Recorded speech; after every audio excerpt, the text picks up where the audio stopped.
Hi ಎಲ್ಲರಿಗೂ welcome back to Ashwini's vlogs. ಈ ಚಳಿ ವೆದರ್ನಲ್ಲಿ ಬರೀ ಮ್ಯಾಗಿನೇ ತಿಂದು ಬೇಜಾರಾಗಿದೆಯಾ? ಸೊ ಬನ್ನಿ ಈಗ ಒಗ್ಗರಣೆ ಮ್ಯಾಗಿನ ಹೇಗೆ ಈಸಿಯಾಗಿ ಮಾಡೋದು ಅಂತ ನೋಡೋಣ. ಇದು ಬ್ಯಾಚುಲರ್ಸ್ಗೆ ಫೇವ್ರೆಟ್ ಅಂತಲೇ ಹೇಳ್ಬೋದು. ಆ್ಯಂಡ್ ಈಸಿ ಮೆಥಡಲ್ಲಿ ಏನೇನು ಹಾಕ್ಕೊಬೇಕು ಅಂತ ಸಿಂಪಲ್ಲಾಗಿ ಇಲ್ಲಿ ನೋಡೋಣ. ಈರುಳ್ಳಿ, ಕರಿಬೇವು ಆ್ಯಂಡ್ ಸಾಸಿವೆ ಆ್ಯಂಡ್ ಜೀರಿಗೆನ ತೊಗೊಂಡಿದ್ದೀನಿ. ಒಂದೆರಡು ನೀವು ಚಿಲ್ಲಿ ಆ್ಯಡ್ ಮಾಡ್ಕೊಳ್ಳಿ. ನಾನು ಖಾರ ಜಾಸ್ತಿ ಬೇಡ ಅಂತ ಹೇಳಿ ಅದನ್ನು ಸ್ಕಿಪ್ ಮಾಡ್ಕೊಂಡಿದ್ದೀನಿ. ಎಸ್, ಫ್ಯಾಮಿಲಿ ಫನ್ ಪ್ಯಾಕ್ ನೋಡೋಣ ಹೇಗಿದೆ ಟೇಸ್ಟ್ ಅಂತ ಹೇಳಿ. ಇದನ್ನು ಆಲ್ಮೋಸ್ಟ್ ನಾನು ಯಾವಾಗಲೂ ಫ್ಯಾಮಿಲಿ ಪ್ಯಾಕೆ ತೊಗೊಂಡ್ಬಿಡೋದು, ಯಾಕೆಂದರೆ ನನಗಂತೂ ತುಂಬ ಇಷ್ಟ ಮ್ಯಾಗಿ. ಸ್ವಲ್ಪ ಆವಾಗವಾಗ ಬೇಕು ಸ್ಪೈಸಿಯಾಗಿ ಅಂತ ಅನಿಸುತ್ತೆ ಮ್ಯಾಗಿ ಮಾತ್ರ. ಯಾರಿಗಿಷ್ಟ ಇರಲ್ಲ ಹೇಳಿ ಮ್ಯಾಗಿ. ಫಸ್ಟ್ ನಾನಿಲ್ಲಿ ಒಂದು ಪ್ಯಾನಲ್ಲಿ ಒಂದು ಸ್ವಲ್ಪ ಎಣ್ಣೆ 2-3 ಸ್ಪೂನಷ್ಟು ಎಣ್ಣೆನ ಹಾಕ್ಕೊಂಡಿದ್ದೀನಿ.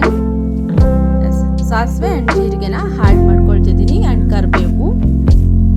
ಇದೆಲ್ಲ ಪಟಪಟ ಅಂತ ಆದಮೇಲೆ ನಾವು ಒಂದು ಈರುಳ್ಳಿನ ನಾನು ಕಟ್ ಮಾಡಿ ಇಟ್ಕೊಂಡಿದ್ದೀನಿ.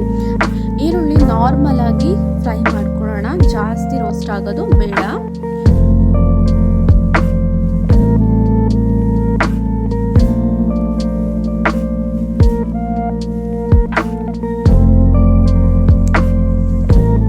ಈರುಳ್ಳಿ ಬೆಂದಿದೆ. ಸೊ ಇಲ್ಲಿ ನಾನು 2-3 ಗ್ಲಾಸಷ್ಟು ನಾನು ವಾಟರ್ನ ಆ್ಯಡ್ ಮಾಡ್ಕೊಳ್ತಿದ್ದೀನಿ.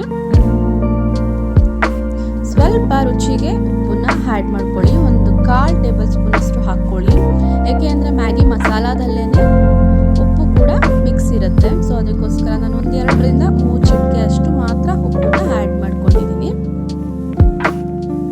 ಇದಕ್ಕೆ ಚಿಲ್ಲಿ ಹಾಕ್ಕೊಂಡ್ರೆ ಸಖತ್ ಸ್ಪೈಸಿ ಆಗಿರುವಂತಹ ಮ್ಯಾಗಿ ಸಿಗುತ್ತೆ ನಿಮಗೆ. ನಾನು ಚಿಲ್ಲಿನ ಸ್ಕಿಪ್ ಮಾಡ್ಕೊಂಡಿದ್ದೀನಿ. ನಾನಿಲ್ಲಿ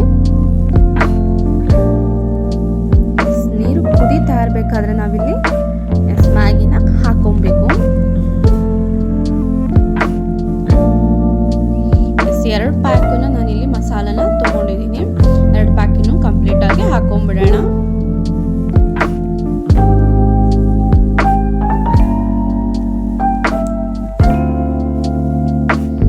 ಕೆಲವ್ರಿಗೆ ಸೂಪ್ ಇಷ್ಟ ಆಗುತ್ತೆ ಆಲ್ಮೋಸ್ಟು. ನನಗೆ ಸೂಪ್ ಬೇಡ ಅಂತ ಹೇಳಿ ನಾನು ಕಮ್ಮಿ ವಾಟರ್ನ ಹಾಕ್ಕೊಂಡಿದ್ದೀನಿ. ಸ್ವಲ್ಪ ಇನ್ನೊಂದು ಗ್ಲಾಸ್ ಆ್ಯಡ್ ಮಾಡಿಕೊಂಡ್ರೆ ನಿಮಗೆ ಸೂಪ್ ಕೂಡ ಸಿಗುತ್ತೆ ಇದರಲ್ಲಿ.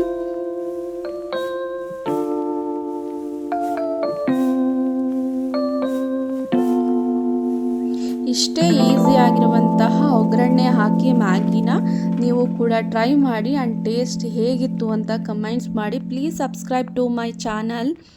ಇದೇ ರೀತಿ ಸಿಂಪಲ್ ಆಗಿರುವಂಥ ಫುಡ್ಗಳನ್ನ ರೆಸಿಪೀಸ್ನೆಲ್ಲ ಹೇಳ್ಕೊಡ್ತಾ ಇರ್ತೀನಿ.